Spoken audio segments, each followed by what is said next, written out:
Ал енді құрметті қарағандылықтар, бүгін 15 қараша күні батырлар күні деп атап отырмыз.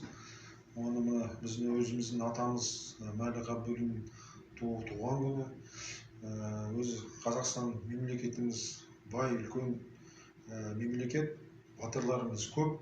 Өзіміздің мынау өзіміз қазақ тарихын алсақ та, мынау үлкен жерімізді, елімізді қорғап қалған өзіміздің қазақ батырлары.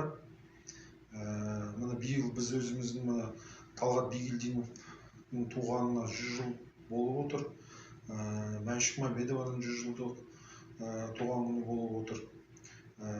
Ал енді мынау жастар қазіргі тәрбие жөнінде осы өз батырларымызды, өз тарихымызды айтып өтуіміз керек. Оны жастарымыз білу керек. Мынау биылғы мына күз айында кетіп жатқан өз әскер міндетін борышын атқаруға кеткен жас сарбаздарымыз, сол жас сарбаздарымыз білу керек. Негізі мынау мектептен бастап, мектепте оқушыларымыз білуіміз керек, балаларымызға айту керек. Оны айтатын біз, сіз үлкендер осы насихаттап айтып жүруіміз керек. Мынау қазіргі заманда оны бізге білу парыз негізі.